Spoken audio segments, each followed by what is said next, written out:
I am your host of Across Generations, Tiffany D. Cross, and this is the only place where you will hear three different perspectives from three distinct generations of Black women, and I'm so thrilled to invite you to this conversation. Hey everybody, I'm Tiffany Cross, and welcome to your next episode of Across Generations, and this is going to be a great conversation. We are talking about music, and music is deeply rooted in our tradition. The soundtrack of my life can be set chronologically by the music my mother would play on Saturday mornings. You know those Saturday mornings where everybody got to get up and do chores. Well, she'd be playing Stevie Wonder, Natalie Cole, Earth, Wind & Fire, Maze and Frankie Beverly, of course, Prince, Anita Baker, Luther, Big Luther and Little Luther, Michael Jackson, of course, Shirley Murdoch, Regina Bell, of course, Whitney Houston, The Voice. I got to tell you, I would barely be 10 years old singing along, talking about somebody else's husband as we lay, barely in my double digits, singing to my imaginary husband that I am not your superwoman. It took me to a place yet unseen. When What's the 411 dropped, I was a teenager at this time, and albums were fading out. CDs were fading in. I listened to that CD and had every song memorized in a week. Who among us wasn't looking for real love in 1991? This was around the same time I was going to my first adult parties, and one of the first was in Atlanta, Georgia at Windy Hill Village. And this is back when the party used to always close out to that slow song. Some of y'all know what I'm talking about. And Forever My Lady by Jodeci came on. Baby, the hormones were hormoning. Then came the girl groups, Escape, In Vogue. And you may remember a little girl group, Destiny's Child. I wonder whatever happened to them. And of course, Brownstone. More about that later. So I wonder now, are the love ballads the same? What we listen to, how we listen to music. We went from boom boxes to Walkmans to Nanos to our phones. We went from copping albums to dubbing tapes to burning CDs to now streaming. Stars are discovered and made on social media. Auto-tune helps the tuneless. And streaming numbers do not translate to millions of dollars for artists. So for both artists and consumers, I wonder, is this the best era of R&B or the worst? And why?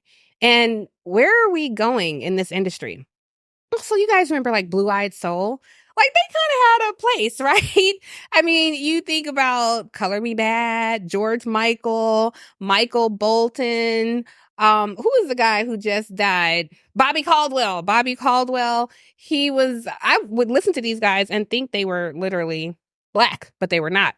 So we're going to get into this conversation, and I want to bring in my guest. Joining me now, Nicci Gilbert-Daniels. She's a 53-year-old singer and songwriter, most known for being the founder of the multi-platinum Grammy-nominated group Brownstone. I used to love that song. If you love me. Y'all know that song. The group had success during the mid-90s as the first group signed to Michael Jackson's record label, MJJ. Currently independent, Nicci has set forth to create her own streaming platform to give female artists more control over their content. I'm sure a lot of female artists appreciate that. She's also the creator of the hit reality series R&B Divas. Now, on the other side of this, we have SiMaya. She's 26 years old. She's an independent singer and songwriter. I wonder if she'll sing for us today. She's based in Atlanta, Georgia. She's never been signed to a major label and does not aspire to be signed. Proudly writes all of her own music. She strongly wants to be able to heal others through her music, while unfortunately navigating an industry that has not made her feel safe or supported as a woman. Isn't that all the industries? But yes, very much. I am so excited about having this conversation, especially with somebody I used to listen to all the time. This is so exciting. We are fans of each other for sure. Well, when they told me that they had booked you, I was super excited. Thank you, so I'm so happy to be in community with both you ladies. Nicci, since you've had a career in music, really, it has taken such a turn. I remember when Walkmans were a big deal. Yes, ma'am. And when CDs came out, I was like, but what are you going to do? Like, how are you going to be able to be mobile? Yep. And then there was, sure enough, you could have a Walkman and a CD player. And then after that, it was like the whole industry changed. Napster came along and everything changed. Yes. Yeah. It really redefined the industry. But as an artist, because I only experienced this as a consumer, as an artist, I'm curious what was the state of R&B then in your heyday, and what is the state of R&B now in your opinion? I think the biggest difference in R&B then and now is artist development, right? I think back then you had to know how to sing, you had to know how to write, you had to really invest in your craft, right? Now it's a numbers game, right? Which, I understand people want to capitalize and monetize. But I think when you start talking about longevity and when you talk about being here for 30 years later, which we will be next year, 30 years, the biggest thing is that artist development and having a real love for the craft, the music, the songs, the lyrics, all of it. It's kind of a thing of the past. It feels like that. Yeah. Well, I'm going to shift to you, SiMaya. So you're young and cool and independent. So I'll do all of our thank you interview questions like this. Come on. That's hilarious. I just need a little cool cocktail. I love it. For the folks listening to us, I put on my cool shades so I can talk to the cool hip artist. No, but seriously, you're entering this industry. You don't have a memory of what it was like, Walkmans and CD players, but who were like what is even old school to you? Like, who are some of the people that you're weaned after, like your style that you were inspired by? Yeah, I would say I grew up listening to artists like India Arie, Erykah Badu, Music Soul Child, Jill Scott, Joss Stone. Yes. So my mom was like heavy into R&B, neo soul. It was like that or gospel. Okay. Yeah. Okay. So all those styles kind of influenced you. Yeah. So this is a thing that I think as consumers we don't realize because we just like music. And so, I download music, I listen to it, I play it, but those streaming numbers are not necessarily profitable to the artists themselves. I don't even understand how that works. I don't think anybody understands how it works, to be totally honest. It's just something that literally came out of thin air, like the music comes out of thin air. And it's just something that they sort of just decided this is blue, so we're going to call it purple. We don't know. And the truth is, unless you are a streaming platform or you have access to the back door of the analytics, nobody really knows. Who's making the money? Spotify's making the money. iTunes is making the money. The distributors that are in partnership with those streamers are making the money. But not the artists. No, now let me say, they're recently Sony Music, shout out to Sony. We had conversations and they made a few changes. And those changes are that most artists from the 90s did not have if streaming didn't exist in the 90s, how do you address it in a contract, right? How do you say, hey, listen, we want this for your streaming? So I think that it was referenced as a digital file because they would send those over to Europe as opposed to actually sending records, right? Because they had stuff like breakage and all the excuses for taking your money. Now, these digital files are the closest thing to streaming. So typically what happens with 90s and legacy artists is if you have a digital file, because they don't have to have the breakage and the returns and all that other stuff, because you can't technically return a digital file, right? Yeah. You get 50%, right? So what they're saying is you're getting 50% of $2. Now we get 50%, but we can't determine if what that number we're getting 50% of is actually an accurate number. Wow. Right? Okay. So there's always a way to... And look, to be fair, I mean, I will say, in the 90s, like TLC went broke. They filed bankruptcy. Tony Braxton filed bankruptcy. So the music industry has always been somewhat shady, I think, in like the deals that artists get, first time deals. Why are you resistant to signing to a label? And would you, as an artist starting out, would you make more money on the front end signing to a label, or are you better off staying independent? I mean, I think with the money labels give, like, you gotta pay it back. Right. So I feel like that's you starting in a deficit, and I would rather not. I think I'm more keen on being independent because I value creative control and kind of operating based on, what I think is best for myself.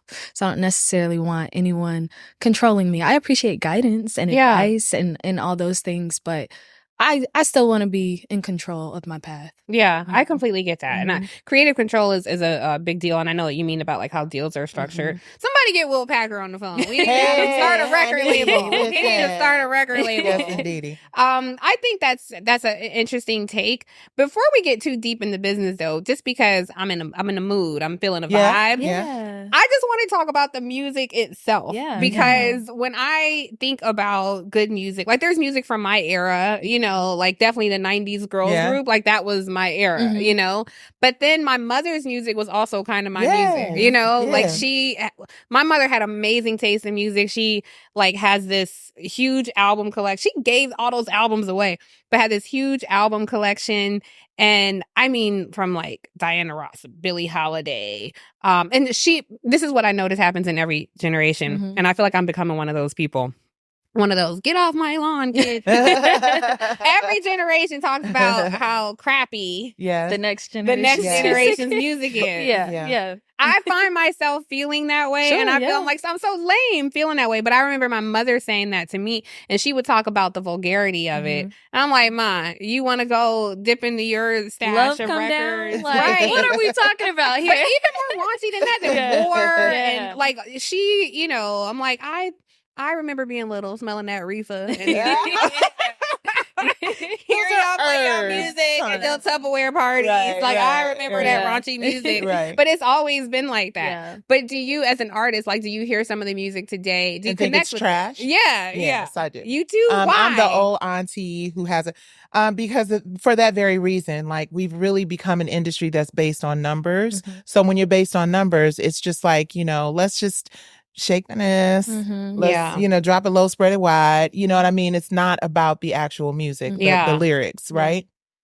And that's cool because I know that, you know, we have to evolve. Like you said, but our parents thought our music was bad and it's nothing compared to this. But I do believe that the connection to what you liked about your mom and the 90s music is that we were actually inspired by what we heard. Right? We actually heard great music and great lyrics and we were inspired by that. And then there's this period between the 90s and today, because I don't think there's been anything since the 90s. Where it's just been a whole bunch of like, who shot John? And it's not making a lot of, it doesn't connect.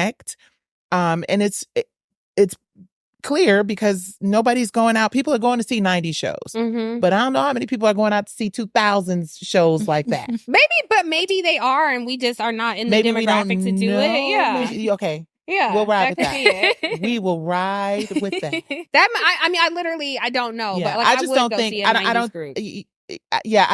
I don't think anything sticks to your ribs. I think everything is like, you know, you're hungry, you throw something in the microwave, it gets done quickly. Right? Might taste okay, it's not good for you. I think when you let them greens sit in there for a few hours and you cook it low, that's what good soul music is. Pot liquor. Soul food, soul music. Exactly. It's a thing. It's something that takes time to evolve and to develop. We used to have this thing called freshman jitters on our second albums because there was always like competing with that first successful record. We really cared and we really worked hard to make sure that we could do album after album that would compete with the first one.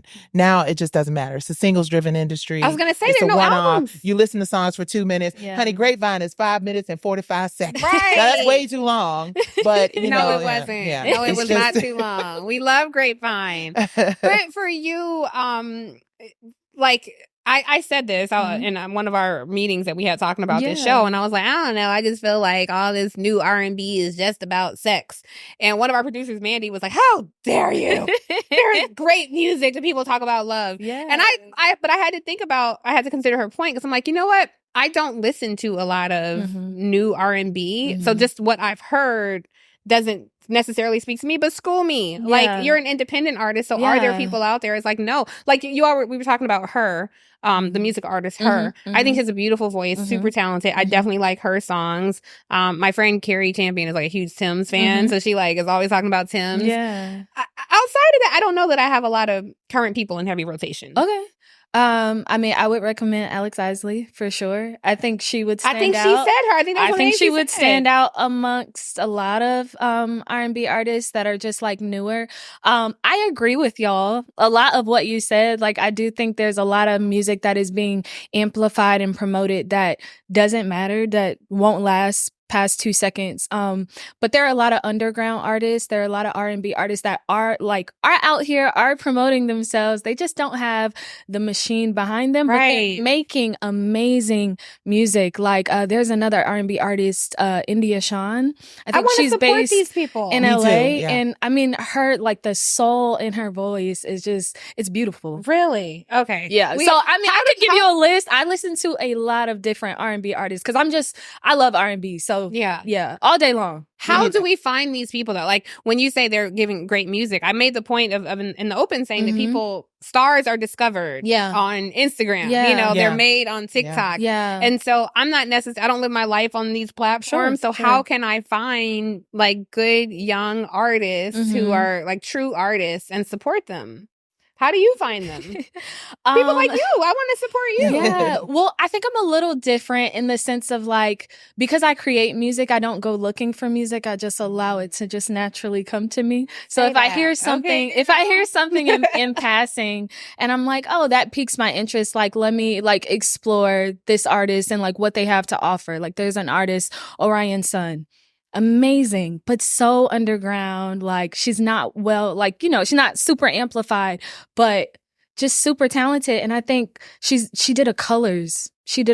I'm not sure if you're familiar with that platform, but it's like I have no. Okay, we don't know. I'm not sure where they're based. If you knew, I was going to pretend I knew. Colors, of course. So she did Colors. Yeah. So on YouTube, kind of similar to Tiny Desk, but literally they have a wall and it's different colors. I've seen it. It's all and artists from like there's some major artists that have gone up there, and some very underground artists that have gone up there. I think they do a really good job in digging and just trying to find, but the internet is going to be your best friend for that. Like I don't know where to tell you to go look, because where we're promoting ourselves is on the internet. Because I mean, how else do people find us? Anytime I'm performing in Atlanta, it's because somebody found me through social media. So. Really? Yeah. And like, where do you perform?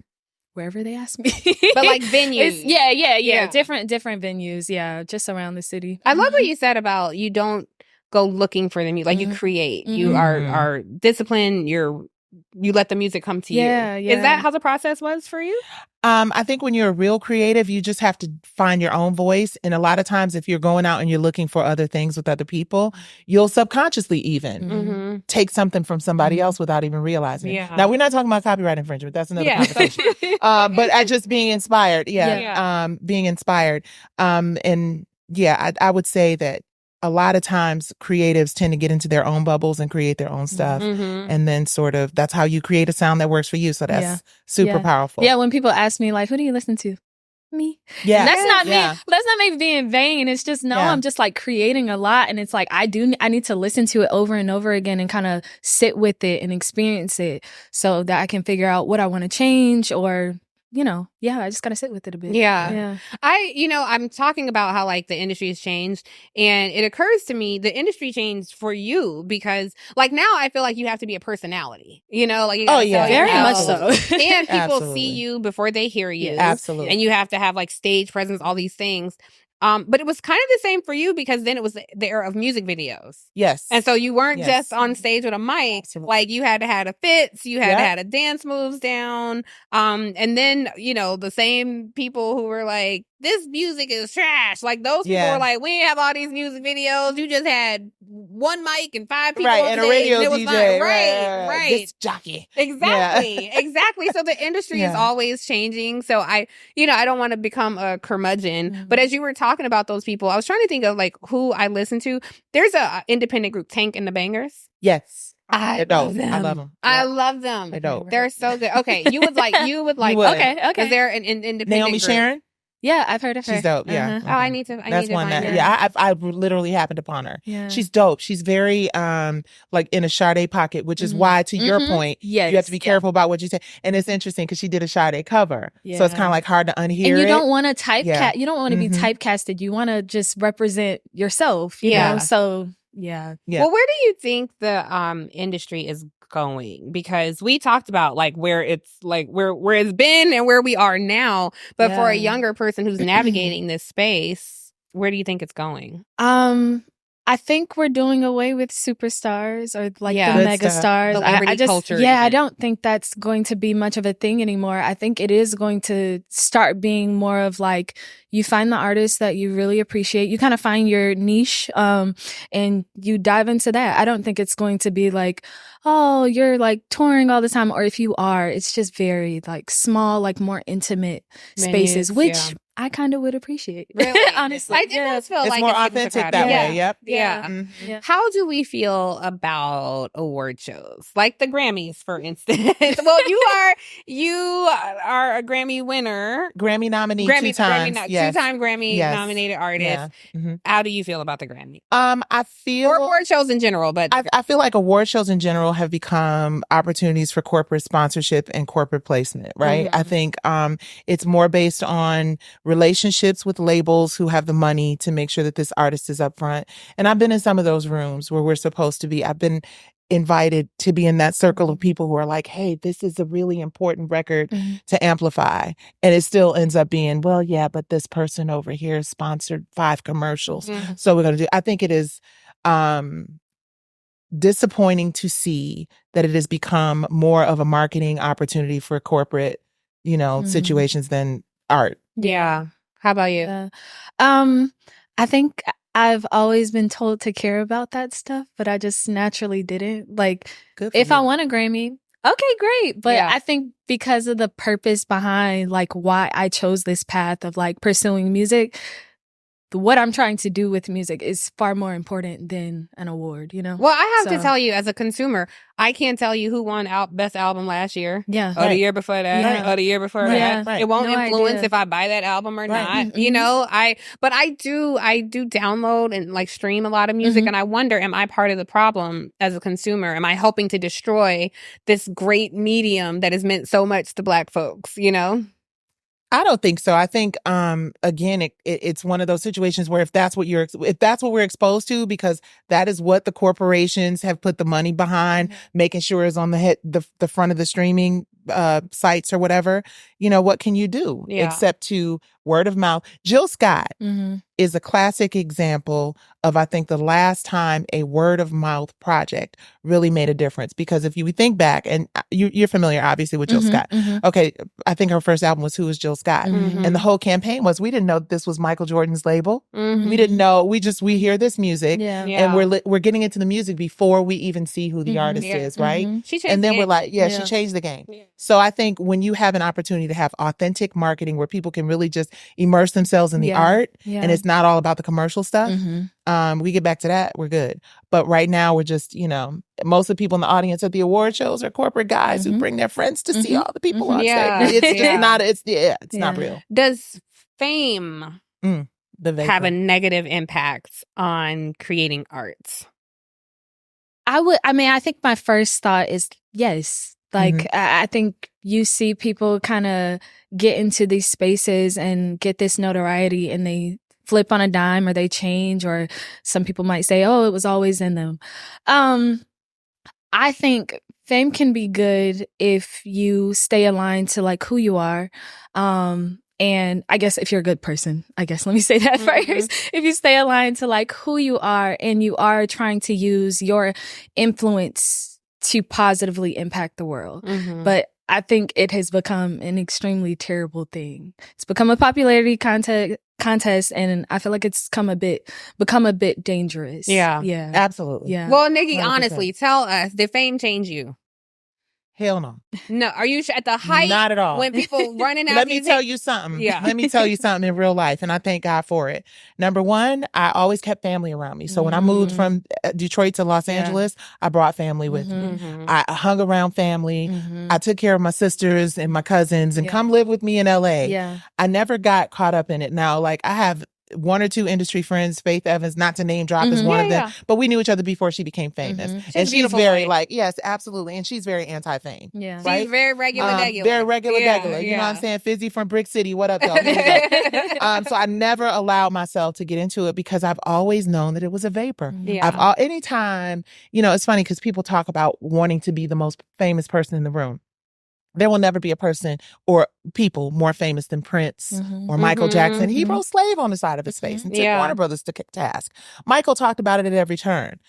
We see, based on how we all woke up this morning or yesterday morning and saw how real the world gets with certain very famous people, that it really is a toxic, destructive, awful place right now. And I believe that is because they have prioritized numbers over art. Art is the soundtrack of our lives. When we hear Make Me Want to Holler, or we hear some of those songs you were talking about, like your intro, your opening, I can smile about it because Saturday Clean the Crib music, everybody had a cassette tape, you know, and it was motivating you to do something, even if it was clean up your room. Right?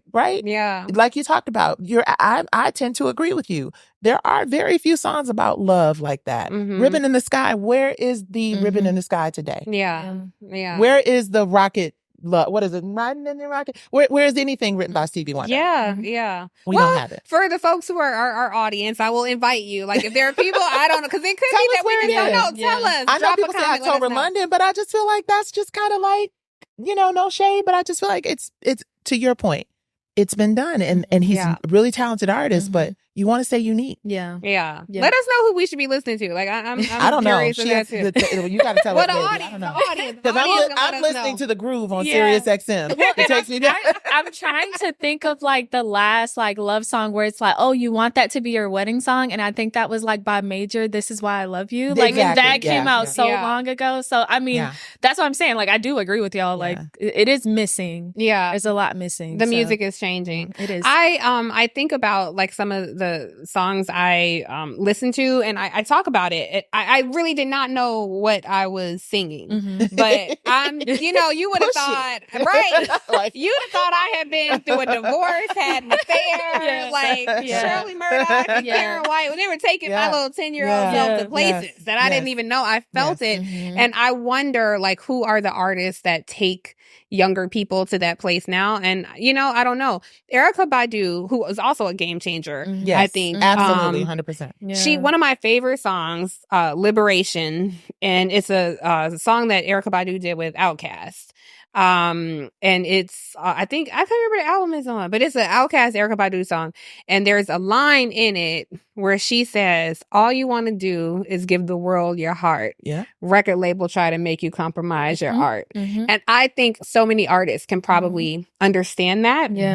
Did the record label ever try to make you compromise who you were?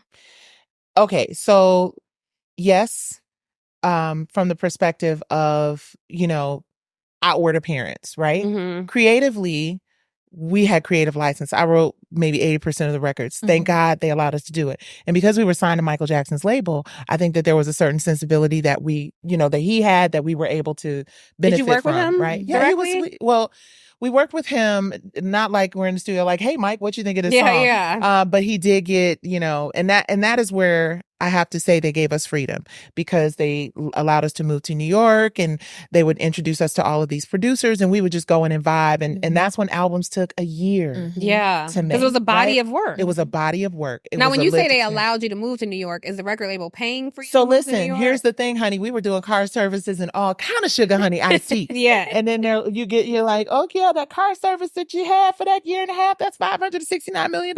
So we definitely learned the hard way that you don't just, and you're young. We're 22, 23 years old. We're like, hey, this is cool. We're not taking a taxi. We're not taking a train. We want Carmel car service. And then you realize that was a mistake. But in terms of like, when it got to the place of like, okay, so maybe you should try some diet pills, or maybe there's always someone who's not really the label, but closely connected to them. Like, you know, I literally had major surgery. I had a tummy tuck and liposuction. I talk about it all the time at 23, going on 24 years old. My mom did not even know. I didn't even call my mom and say like, hey, Mom, I'm going to have the surgery, because I knew she'd be like, are you get your, are you crazy? You know why did you do it? Because I had very low, I didn't start off with the low self-esteem. See, I'm the girl who was heavy set, big girl, cut my hair off. Natural, like, you cut your, this is fly to me. This is, the women in my family rock short, natural hair. And then as I started to realize that the more Detroit I was, the less I fit into that sort of LA artist mode. So there was someone who literally referred me to a cosmetic surgeon. I went to the same doctor who did Michael's surgery. Wow. Like, I had a whole full-on tummy tuck and everything. And my mom did not know. I had my sister go with me and she's like, you should tell Maya, you should tell. Nope, because she's going to tell me not to do it. Yeah. And then after I had the tummy tuck, I had a really bad case of body dysmorphia, whatever. And took Fen back in the day. That was the thing. Remember Fen girl with the vitamin B12 shots and everything? And got super duper unhealthy skinny. And I remember Fen was the Ozempic and of yesteryear. Yeah. Yes, indeed. And I'll never forget going home and I'm like, oh, everybody's gonna see me thin. And my mom opened the door and she was just like, are you doing drugs? Oh, the disease. Tell the truth. And I was like, what? I'm fly. She's like, don't do it. Yeah. You look sick. Yeah. She was worried about you. Yes. Yeah, of course. Yep. Well, we have to pay some bills here because that's how it goes. So I want us to take a really quick break. But on the other side of this break, I want to ask you all about the industry itself. Because you said that you don't feel safe in the industry. And there have certainly been, you alluded to, moguls who have been in the crosshairs of late. So I want to talk about that and get your opinion on the other side of this break. All right, welcome back. So before we went to break, we were talking about feeling unsafe in this industry. You alluded to executives saying, oh, have you considered this or that? Now, and I'm sure this has been going on forever, but now there is actual documented harm happening to young women in particular in this industry. And I don't think we can have this conversation without talking about R. Kelly. And R. Kelly has been tried and convicted. And so some of the accusations against him, it was a lot of young girls being left in his care, so to speak. Most famously, Aaliyah, who has signed an NDA. And I will be honest with you all. I remember watching because as a society, we watch this. So we have to own that. Yeah. We saw this grown man with this teenager. And Aaliyah and I were close in age. I may have been like a couple years older than her. But I remember seeing them and thinking, yeah, guys, okay, he understands her. They're like best friends. Like, I totally get it. She's mature like me. I was not mature and that was not normal. It was nothing normal about it. And I just wonder what that type of predatory behavior looks like now. And you said that you don't feel safe. So what are we not seeing? I guess more personally with my experience, it is me trying to just simply work on music and just sexual advances being made, right? So whether it's just like I'm working with a producer and it is like a fill up or something like that, or it's, the premise of the conversation before working together is like, oh, you're really talented. I really want to work with you. And then you go to the session to work and it's just a lot of flirtation and a lot of like just sexual advances. And it's weird. It's extremely weird because it's like, why you should want to, I don't know, if this is like your passion or you feel like your purpose in life, like focus on the goal. Right. And don't make me feel uncomfortable. And also give me the opportunity to choose what I want to do. So I think I moved to Atlanta when I was 18 and I probably started doing music here maybe around 19, 20. And it had been that maybe the first 4 years, like I just kept running into men that worked in these spaces that I couldn't trust. And I won't just like label producers as the predatory ones. It's also like photographers and stuff like that. And there are lists that go out on social media of like people that you should just stay away from. Wow. Oh, that's it cool, happens so actually. much. Wow. Yeah, Right. no. Wow. Yeah. People make like whole social media accounts geared to just protect women in these spaces, because this is a creative like town. Like this is where people come to do art and to amplify what they're doing. So yeah, but it happens so much, so they have to make these spaces and keep the conversation going. So well, you didn't have that. Bullshit. No. I mean, you didn't have the protection. Oh no, we didn't have the protection. Yeah, No, we did not have the list on social media. Yeah. It's been a very toxic, awful, terrible place. When you talk about R. Kelly and Aaliyah's my little sister from Detroit. When she was here, we definitely had a great relationship. And to your point, a lot of us turned a blind eye because you're just taught, unlike now, it's what goes on. You either take it or leave it. You know what I mean? And let me say this. We weren't aware of how far things were going with R. Kelly and Aaliyah, but everybody had heard that they were married. And she was only, allegedly.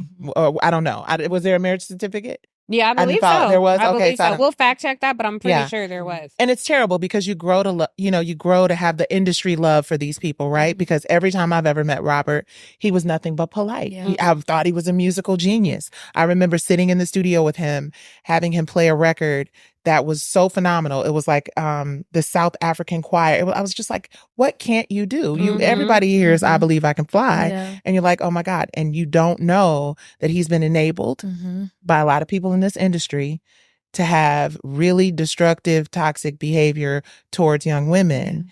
And what's sad is that people get away with being enablers. People get away with booking flights and setting up studio sessions and even sending their children to the predator. And we don't address those issues, which are often more important to address than the actual predator himself, because, he can't do it alone. Right. And those people are still here to do it for whomever else is willing to participate. I'll say something controversial. I think two things can be true. I think R. Kelly is a musical genius. Yeah. I think the things that he did in music when he was doing the music with the Isley Brothers, I'm like, this man put a soap opera to music. Crazy. Literally a soap opera to music. I thought that was very innovative. I also think R. Kelly is a sexual predator. Absolutely. I also think R. Kelly is a victim of sexual abuse. Yep. I think all of those things can be true. I agree. The whole campaign to mute R. Kelly, I do find that interesting, because if we start looking into personal lives of some of our favorite artists, we're going to mute everybody. Right. You understand? I wonder where that line... A world of silence. Yeah. Right. Yeah. I wonder, does an artist's personal life matter? Should it impact how we view their music or if we listen to their music?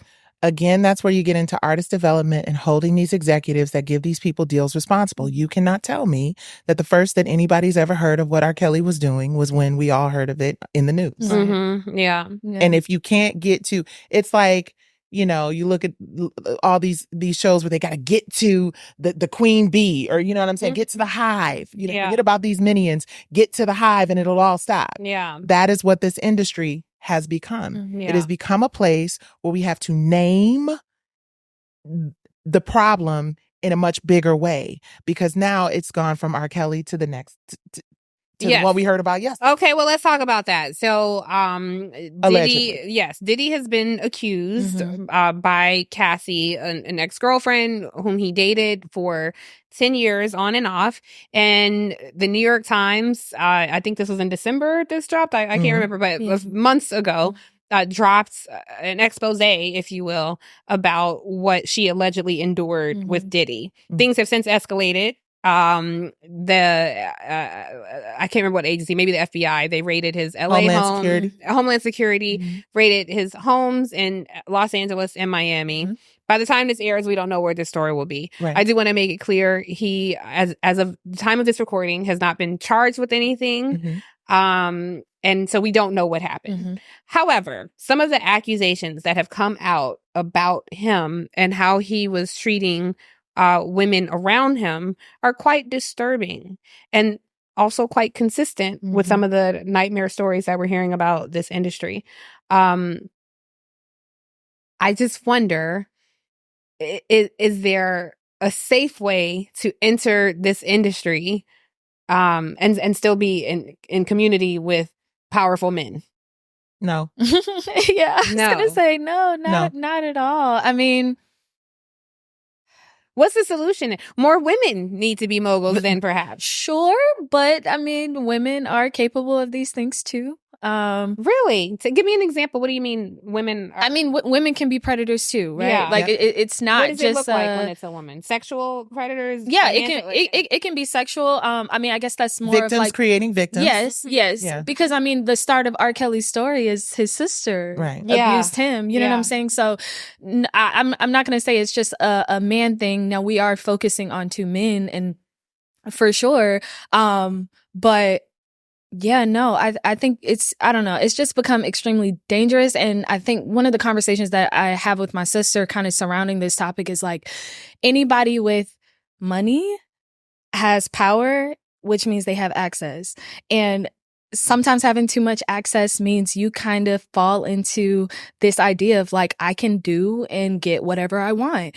And it might start small and like, I don't really have an example, but it could start, fairly small, but then it becomes an itch that you can't really scratch. So that small thing then becomes bigger and bigger, and then it spins out of control. So whatever the start of R. Kelly's story was and him becoming a predator, it started small. And if he had if people were holding him accountable and saw those things and called it out, maybe it wouldn't have spun this huge web and impacted so many lives. And even with the Diddy situation, so.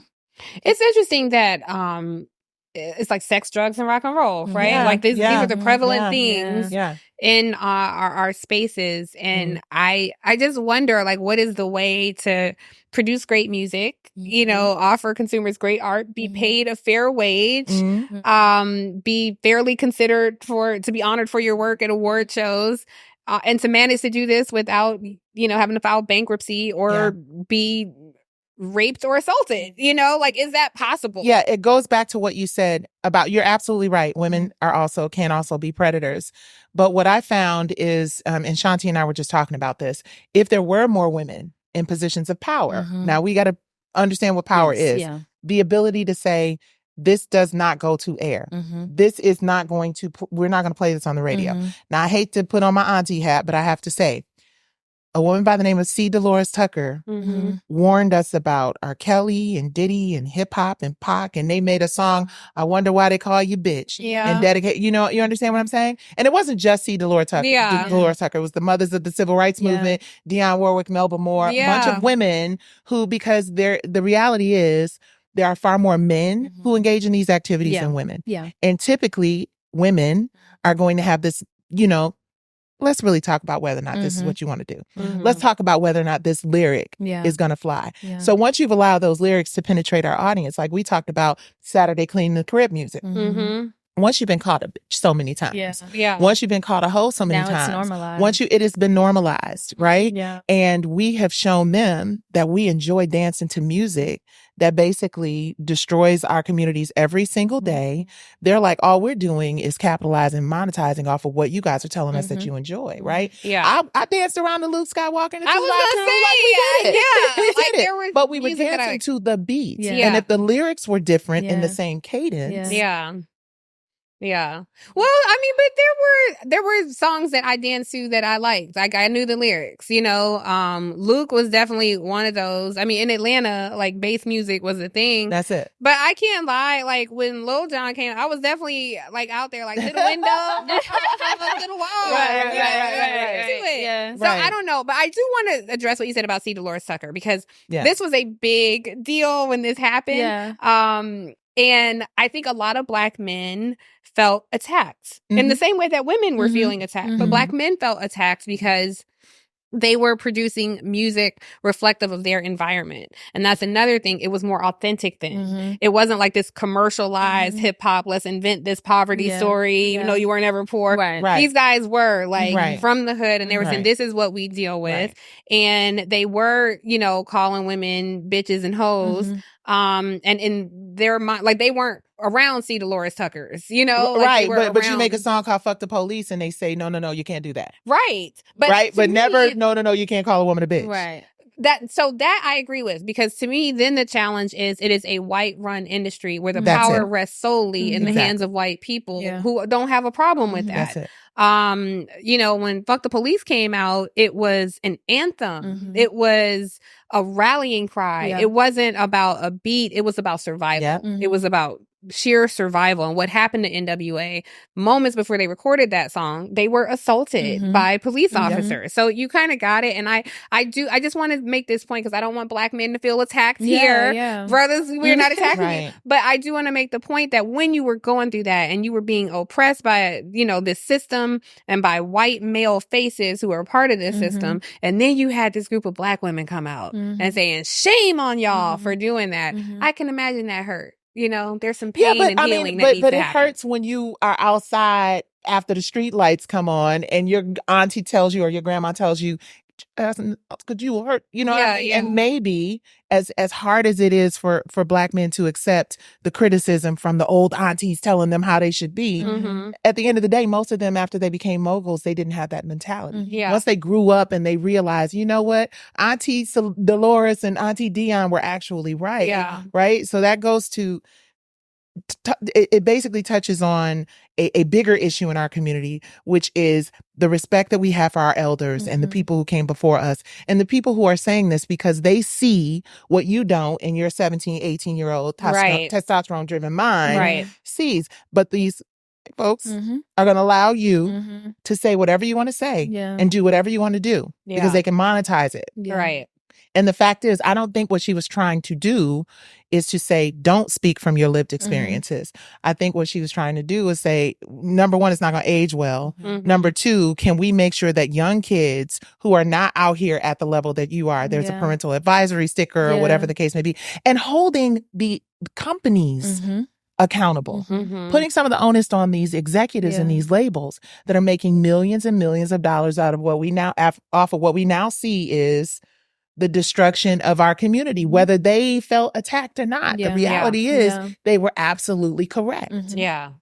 I didn't agree with it at the time. Yeah, I was singing, wonder why they call you retard. Right. Like, Yeah. In hindsight, I'm like, oh God, why did we disrespect these women who were really trying to prevent us from being where we are today? Yeah. So I'd like to know what Dre thinks about what Dolores Tucker was talking about now. Yeah. I'd like to know look at Tupac and Biggie, think about it. They were younger than you when they died. Yeah. Well, we're talking about hip hop, and the bulk of the time we've been here. I'm sorry, about R&B, but no, I think you make a good go point ahead. because they, the two, I think converged. The confluence of hip hop and R&B really happened with, incidentally, Diddy. When Diddy put out Mary, it was a very hip hop beat. Diddy and Andre Harrell, who was, they ran Bad Boy together, and that's when these two very different styles of music married. Yep. Yeah. And they remain today. Yep. I don't know if they happily married or unhappily married. No, but they're unhappily married. They are merged today. And so you have like rap singing and you have pure R&B with a rap lyric on it. It might be a Kendrick Lamar verse on an R&B song. Yeah. So I do appreciate the confluence of these two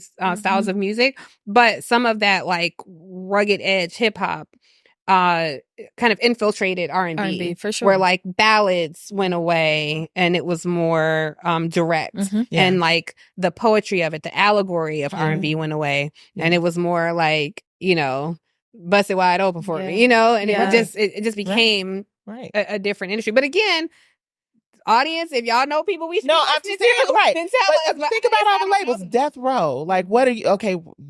Yeah. Death Row. I mean, I love Dre. I think he's genius. But Death Row, Bad Boy, Murder Inc. Yeah. Like, you know what I'm saying? How do we justify? Right. Yeah. It was that's true. It was all very. It was violent. It was, and like you listen to Biggie lyrics, and Biggie and Pac are my favorites. Like Pac was my brother, But the shit is crazy. Yeah. When you really think about it, and what they're doing is ready to die. Such and such. We're out here repeating these mantras, and I'm just a person who believes that you summon that energy to you in our community. There it is. Yeah, but I would say, like Biggie, listen, I remember listening to Biggie having to look up in the dictionary, like the words he used. He was a lyricist. Yeah. Pac was a poet. Yes. A visionary. Yes. He was an activist. Yes. He was so many things, and his language was wrapped in vulgarity. Yes. And I just thought that was okay.